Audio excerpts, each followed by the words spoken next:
أعوذ بالله من الشيطان الرجيم بسم الله الرحمن الرحيم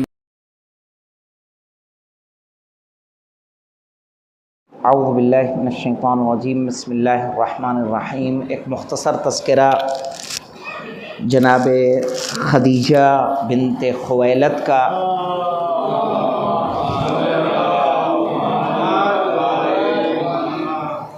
کہ آج 10 رمضان المبارک بعثت کے 10 سال کے بعد جناب خدیجہ محسنہ اسلام کی وفات کی تاریخ ہے۔ آج کا دن وفات جناب خدیجہ کی تاریخ ہے۔ جناب خدیجہ کی ذات اس لیے اہم ہے کہ جناب فاطمہ کی مربیہ، جناب فاطمہ کی ماں خود مولائے کائنات کی تربیت کرنے والی ہیں جناب خدیجہ۔ جناب خدیجہ اس عرب کے گندے ماحول میں کہ جہاں گھروں پہ جھنڈے لگے ہوتے تھے، عورتوں میں فحش اور برائیاں عام ہوتی تھیں، ناچ گانا عام ہوتا تھا، بے پردگی عام تھی، اس دور میں بھی جناب خدیجہ کا کردار پارسا رہا ہے۔ ایک باعصمت خاتون تھیں اور اپنی ذہانت کے ذریعے، اپنی عقل مندی کے ذریعے ایک بہت بڑا کاروبار آپ نے کھڑا کیا تھا۔ سوچئے کہ آپ کے قافلے میں 80,000 اونٹ تھے، ایک دو نہیں، 80,000 اونٹ۔ ایک شام میں داخل ہوتا ہے تو دوسرا مکے سے نکلتا ہے، یعنی ایک سلسلہ ہے۔ اور تجارت کہاں تک ہے؟ مصر میں ہے، یمن میں ہے، شام کے اندر ہے، مصر کے اندر ہے، تونس کے اندر ہے، الگ الگ ممالک میں، فلسطین کے اندر ہے، عراق کے اندر آپ کی تجارت ہے۔ یہ وہ ممالک ہیں جہاں آپ کی تجارت کے لیے اونٹ جاتے ہیں۔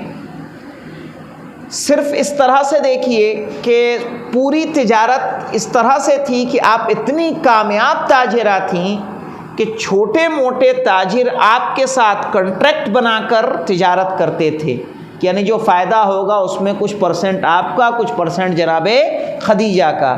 کچھ لوگ مال آپ سے لیتے تھے، آپ کے قافلے میں جاتے تھے اور اس کے بعد اس کا فائدہ جناب خدیجہ کے حوالے کرتے تھے۔ تو ہر طرح کے کچھ لوگ باقاعدہ مزدوری کرتے تھے، کرائے پر جاتے تھے، جناب خدیجہ ان کو تنخواہ دیا کرتی تھیں اور وہ قافلے کے ساتھ جاتے تھے۔ جو قافلے کے ساتھ جاتے تھے وہ 400 غلام اور 400 کنیزیں تھیں۔ سوچئے کہ یہ قافلے کے ساتھ 8,000 اونٹوں کو سنبھالنے کے لیے اتنے افراد موجود تھے۔ اس زمانے میں آپ کے مقابلے میں آپ کے اتنا بڑا تاجر کوئی موجود نہیں تھا۔ تھے ابو سفیان ہیں، ابو جہل ہیں، عتبہ کا ایک نام ملتا ہے کہ ان کے پاس بھی 400 غلام موجود تھے، لیکن پھر بھی وہ آپ کو مقابلہ نہیں کر سکتے تھے۔ ایسے میں آپ کے ایثار کو دیکھیے کہ آپ اس مقام پر ہوتے ہوئے چاہتی تو کسی بادشاہ سے شادی کرتی، چاہتی تو کسی شہزادے سے شادی کرتی، چاہتی تو کسی عرب مکے کے کسی بزنس مین سے شادی کرتی اور کامیاب و کامران ہو جاتی۔ صحیح ہے، آپ کی زندگی پرسکون گزرتی، لیکن آپ نے ان سے شادی نہ کر کے، بلکہ ایسا نہیں ہے کہ ان کے ہاں سے، ابو جہل کے ہاں سے آپ کے پاس پیغام آیا ہے، عتبہ کے ہاں سے آپ کے پاس پیغام آیا ہے، ابو سفیان کے یہاں سے آپ کے پاس پیغام آیا ہے، لیکن آپ نے ایسا نہیں کہ خاموشی اختیار کی، بلکہ آپ نے سب کو صراحتاً انکار کیا ہے۔ اور انکار کرنے کی وجہ شاید یہ رہی ہو اس لیے کہ آپ کو پہلے سے معلوم تھا کہ آپ کی شادی کہاں ہونی ہے، آپ کا مقام و منزل کیا ہے۔ ایک یہودی عالم یا عیسائی عالم عیسائی عالم آپ کے پاس موجود ہے، اور موجود ہے چونکہ آپ علماء کو دوست رکھتی تھی، ان سے معلومات لیا کرتی تھیں، ان سے ما سبق کی اور آنے والے زمانے کی معلومات پوچھا کرتی تھی۔ تو ایک مرتبہ عیسائی عالم بیٹھا ہوا تھا آپ کے پاس، آپ اپنے بالائی جو اوپر بنا ہوا تھا مکان وہاں موجود تھی کہ رسول خدا کا ادھر سے گزر ہوا۔ تو اس نے کھڑکی سے جب رسول خدا کو دیکھا ہے تو اس نے کہا کہ اس جوان کو بلوائیں، میں اس کے اندر وہ علامتیں دیکھ رہا ہوں کہ یہ نبی ہوگا، اس کے اندر نبوت کی علامتیں دیکھ رہا ہوں، میں نے انجیل کے اندر اس طرح کی باتیں پڑھی ہیں۔ صحیح ہے کہ جو علامت بتائی گئی ہے رسول ہونے کی آخری زمانے میں جناب عیسیٰ کے بعد، ایک کنیز کو بھیجا کہ رسول کے پاس، جناب محمد ابن عبداللہ کے پاس وہ کنیز آئی اور کہا ہماری شہزادی آپ کو بلا رہی ہیں۔ رسول آئے اور آنے کے بعد کھڑے ہو گئے تو کیا دیکھتی ہیں کہ اس نے پوچھا کہ تم اپنے کپڑے کو ہٹاؤ۔ رسول نے اپنے کپڑے کو ہٹایا تو اس نے مہر نبوت کو معائنہ کیا، کہا بعینہ ہی یہی شخص رسول ہوگا، اور اس کی شادی، اس نے آگے بھی بتایا، اس کی شادی عرب کی ایک سردار سے ہوگی، صحیح ہے، جو اس کی نصرت کرے گی، جو اس کی مدد کرے گی۔ یہ بتا کے رسول وہاں سے چلے گئے اور آپ بھی وہاں سے، وہ عیسائی عالم بھی وہاں سے چلا گیا۔ اب یہاں سے جناب خدیجہ کے دل میں ایک امید جاگی، کیونکہ جہاں سرداروں کا مسئلہ ہے، سرداروں میں کوئی ایسا سردار نہیں ہے جو جناب خدیجہ جیسا ہو اس مکے کے اندر، تو انہیں ایک احساس ہو گیا کہ لگتا ہے کہ وہ خاتون میں ہوں کہ جن سے ان کی شادی ہونی ہے۔ اس کے بعد ایک اور مرحلہ آتا ہے کہ جب رسول اس قافلے کو لے کر گئے ہیں شام کے لیے جب قافلہ لے کر جاتے ہیں تو شام میں صومعہ، راستے میں صومعہ ایک جگہ ہے جہاں پہ ایک کنیسہ تھا، وہاں ایک پیڑ تھا، قافلہ وہاں رکا، رسول اس پیڑ کے نیچے جا کے لیٹ گئے، تو وہاں کا جو صلوات پڑھے محمد و آل محمد پر،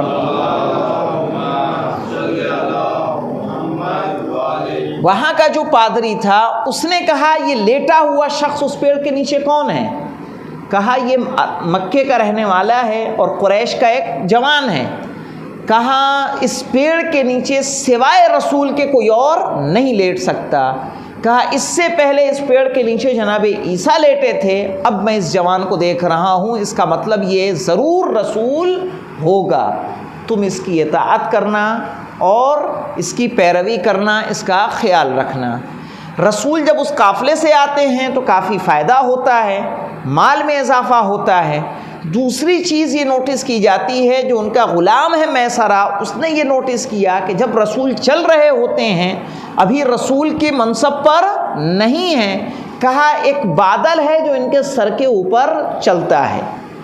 اب جب یہ قافلہ مکے واپس آیا تو چونکہ میسرہ کئی سالوں سے تجارت کے لیے جا رہا تھا، اس نے کہا ہم نے تجارت کے بہت سفر کیے ہیں لیکن کبھی اتنا فائدہ نہیں ہوا۔ کہا اگر یہ فائدہ ہوا ہے تو یہ تمہاری محنت کی وجہ سے ہے، تمہاری عقل مندی کی وجہ سے ہے۔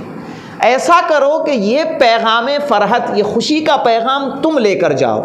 پہلے قافلہ باہر رکا، رسول خود گئے ہیں اور جانے کے بعد اس خوشی کا اظہار کیا ہے کہ قافلہ صحیح و سالم بنا کسی نقصان کے فائدے کے ساتھ واپس آ چکا ہے۔ جب رسول آ رہے تھے تو قافلے کے انتظار میں جناب خدیجہ خود بالا خانے پر موجود تھیں۔ انہوں نے کھڑکی سے یہ دیکھا کہ جب یہ جوان آ رہا ہے تو آتے وقت اس کے سر پر بادل سایہ کیے ہوئے ہیں۔ پھر جب رسول آ گئے، آنے کے بعد پوری کامیابی کی خبر دی ہے، تو کہا واپس جاؤ صرف یہ بھیجنے کے لیے کہ دیکھیں کہ وہ موجود ہے یا نہیں ہے۔ کہا یسار کے ساتھ آؤ، یسار کے ساتھ آئے، جا رہے تھے تو وہ بادل ان کے سر پہ موجود تھا، آ رہے تھے تو ان کے بادل سر پر موجود تھا۔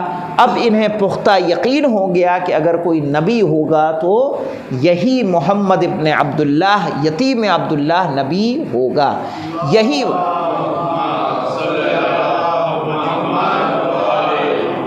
یہی وجہ تھی کہ بعثت سے 15 سال پہلے شادی ہوئی ہے، یعنی رسول مبعوث برسالت شادی کے 15 سال کے بعد ہوئے ہیں۔ اب رسول کی شادی ہو رہی ہے، رسول کی شادی جب ہو رہی ہے تو قریش کی عورتیں منع کر رہی ہیں کہ تم یتیم سے شادی مت کرو، اس کے پاس مال دنیا کچھ بھی نہیں ہے۔ لیکن انہیں مال دنیا کی کوئی توقع نہیں تھی، کوئی آرزو نہیں تھی، بلکہ وہ دیکھ رہی تھیں تو منصب نبوت کو دیکھ رہی تھیں۔ آپ شادی کر کے اور اس کے بعد اپنے چچازاد بھائی نوفل کو کہا کہ جا کے خانہ کعبہ میں اعلان کر دیں کہ آج سے میں رسول کی زوجہ ہوں اور جو کچھ میرا مال ہے وہ مال رسول خدا کا ہے، یعنی محمد ابن عبداللہ کا وہ مال ہے، اور اس طرح سے اپنی پوری جائیداد رسول کے حوالے کر دی۔ ایک عالیشان آپ کا محل ہے، عالیشان گھر ہے، اس کی زیبائی الگ ہے، اس کی شان و شوکت جدا ہے۔ اب آپ رسول کے گھر میں رہ رہی ہیں، سوچئے کہ وہ شہزادی جو اب رسول کے گھر میں ہیں، شروع کے جو عرصہ ہے، شروع کے عرصے میں کوئی مشکل نہیں ہے، لیکن بعثت پیغمبر کے بعد شادی کے کتنے سال گزرے؟ 15 سال کے بعد بعثت ہو رہی ہے۔ بعثت کے بعد 3 سال تک خفیہ رہا ہے معاملہ، اور 3 سال میں چند افراد ہیں جو مسلمان ہوئے ہیں۔ نماز کے پڑھنے کا طریقہ یہ بتایا گیا ہے کہ ان 3 سالوں میں نماز کس طرح سے پڑھی جاتی تھی۔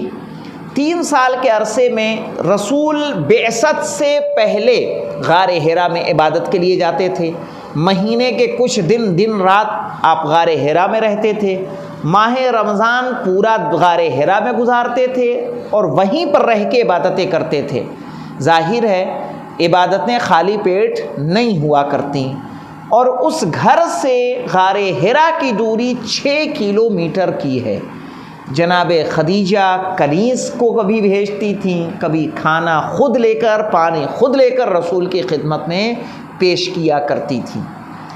بعثت کے بعد جب رسول نے آ کر بتایا ہے کہ میں رسول اللہ ہوں، تو جناب خدیجہ نے فوراً تصدیق کی۔ تصدیق کیوں نہیں کرتی؟ اس لیے کہ آپ نے بلکہ باقاعدہ آپ کا جملہ ہے کہ میں تو پہلے سے اس بات کا یقین رکھتی ہوں کہ آپ اللہ کے رسول ہیں۔ تو اب ظاہر ہے پھر مولا کائنات رسول کے ہاتھوں پر بیعت کرتے ہیں۔ اس کے بعد ایک غلام حذیفہ یمانی کہ جو غلام تھے جناب خدیجہ کے، جناب خدیجہ نے اس غلام کو بخش دیا تھا رسول خدا کو، وہ ایمان لاتے ہیں، اور مختصر سا قافلہ ہے کہ ان کو جب نماز پڑھنی ہوتی ہے تو یہ نماز کہاں جا کر پڑھتے ہیں؟ غار حرا میں نماز پڑھتے ہیں، تاکہ مشرکین مکہ کو کسی طرح کی کوئی خبر نہ ہو جائے۔ اب یہاں ایک مرتبہ اس طرح کی میں نے یہ بات بتا رہا تھا تو اپنے نور بھائی نے یہ اعتراض کیا تھا کہ جب نماز تو آئی تھی کہاں؟ معراج میں واجب ہوئی تھی، تو پھر یہ کون سی نماز ہو رہی تھی؟ تو اس کا جواب باقاعدہ یہ ملا کہ نماز بعثت کے ساتھ ہی واجب ہو گئی تھی، لیکن تب نماز 50 رکعت واجب تھی۔ کتنی؟ 50 رکعت۔ بعثت پیغمبر جب رسول معراج پر گئے ہیں تو معراج پر جانے کے بعد یہ 17 رکعت ہوئی ہے جو آج ہم پڑھ رہے ہیں۔ ورنہ مستحب نمازوں کا وجود تھا، اس لیے کہ قرآن کی آیتیں دلالت کر رہی ہیں۔ سورہ انا اعطینا سورہ مکی سورہ ہے، کہا مکی سورہ ہے، لیکن اس میں کیا کہا جا رہا ہے؟ انا اعطینا بسم اللہ الرحمن الرحیم انا اعطیناک الکوثر فصلی لربک وانحر. صحیح ہے، فصلی یعنی نماز پڑھو. صحیح ہے، یہ دلالت کر رہا ہے کہ اس وقت نماز موجود تھی.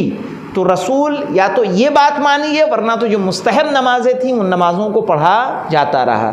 پھر اس کے بعد رسول اسلام نے پوری بیعت لی، پورے قوانین بتائے ہیں.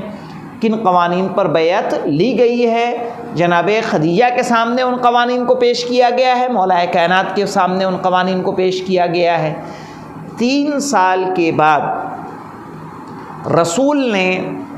رسول کو حکم دیا گیا فاصدع بما تؤمر، جس کام کا حکم دیا واعرض عن المشرکین، کہا جو حکم دیا گیا اس حکم کو پہنچاؤ اور مشرکین سے روگردانی کر لو. ہوتا ہے اور اس کے بعد 5 سال کے بعد تقریباً 5 سال کے بعد وہ نوبت آتی ہے کہ رسول کو حکم ہوتا ہے فاصدع بما تؤمر.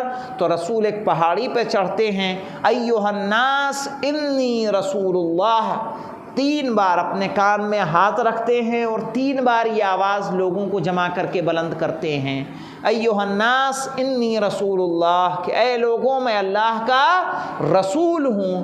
یہ کہنا تھا کہ ابو جہل نے ایک پتھر اٹھا کے مارا جو آپ کے پیشانی پر جا کے لگتا ہے، جس سے آپ کا خون جاری ہوتا ہے.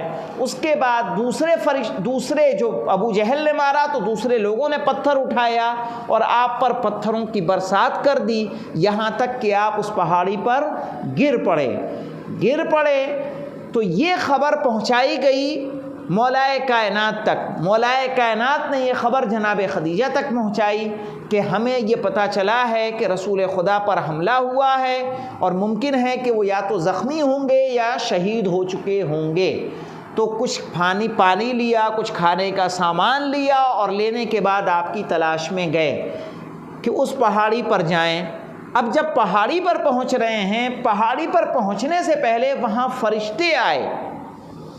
فرشتوں نے آنے کے بعد رسول سے یہ گزارش کی اگر آپ حکم دیں تو ان سب کو ہم ہلاک کر دیں کہ جنہوں نے آپ پر حملہ کیا ہے. تو رسول نے کہا کہ نہیں، انہو قوم، صحیح ہے، لا یعلمون، یہ میری قوم ہے اور یہ کچھ جانتے نہیں ہیں، انہیں چھوڑ دو، اس لیے کہ اللہ نے مجھے رحمت للعالمین بنا کر بھیجا ہے. اور ظاہر ہے اس طرح سے وہ مکے کے افراد محفوظ رہتے ہیں اور رسول اپنے پیغام کو پہنچاتے ہیں. اور جناب خدیجہ مکمل طور پر رسول کا ساتھ دیتی ہیں، یہاں تک کہ وہ مرحلہ بھی آتا ہے کہ شعب ابی طالب میں 3 سال ایک سخت مرحلہ، وہ شہزادی کے جو ریشم کے پردے جس کے گھر میں لگے ہوں، جس کے گھر میں خادم و خادمائیں ہوں، وہ پتے کھانے کو مجبور ہوئی ہیں. اور اس وقت شہزادی زینب، شہزادی فاطمہ کی عمر کم ہے، بہت کم ہے، جس میں ان کی پرورش بھی آپ کی ذمہ داری ہے. اور اس طرح سے آپ یہ دیکھیں کہ جناب خدیجہ جب اس حصار سے باہر آئی ہیں تو آنے کے بعد پہلے جناب ابو طالب کا انتقال ہوتا ہے اور اس کے 3 دن کے بعد جناب خدیجہ کا آج 10 رمضان المبارک کو انتقال ہوتا ہے، اسی شدائد اور سختی کے سبب کہ جو آپ نے وہاں پر اٹھائے تھے شعب ابی طالب میں. اور آج اسی لیے آپ کو محسنہ اسلام کہا جاتا ہے. ملکہ عرب تھیں لیکن کس طرح کی رسول سے، ایک تو شادی کرنا آپ کے لیے اہم تھا، شادی کے بعد جو زندگی آپ نے جس طرح سے رسول کا ساتھ دیا ہے وہ رسول کے لیے کامیابی و کامرانی کا سبب بنی. ورنہ تو جناب لوط کی بیوی ہے جو جناب لوط کے خلاف ہے. صحیح ہے، اگر خدا نہ خواستہ کوئی ایسی خاتون آپ کے شروع میں ہوتی. اسی لیے رسول آپ کو یاد کر رہے تھے. تو جب یاد کر رہے تھے تو کسی خاتون نے کہا رسول کی بیویوں میں سے کہ آپ کیا اس بڑھیا کو یاد کرتے رہتے ہیں؟ تو رسول کی آنکھوں میں آنسو آ گئے. کہا جوان اللہ نے آپ کو بیویاں دی ہیں تو آپ بوڑھی کو کیوں یاد کر رہے ہیں؟ تو رسول نے کہا کہ ہم اس کے بوڑھاپے کی وجہ سے نہیں یاد کر رہے ہیں کہ جوانی اور بوڑھاپے کو ہم دیکھ رہے ہیں، بلکہ خدیجہ کے جو احسانات مجھ پر ہیں ان احسانات کی وجہ سے میں اسے یاد کر رہا ہوں اور یاد کرتا رہوں گا، اور جب تک یہ دنیا باقی رہے گی جناب فاطمہ کی ماں کے احسان کو اسلام سے نہیں اتارا جا سکتا۔ والحمدللہ رب العالمین۔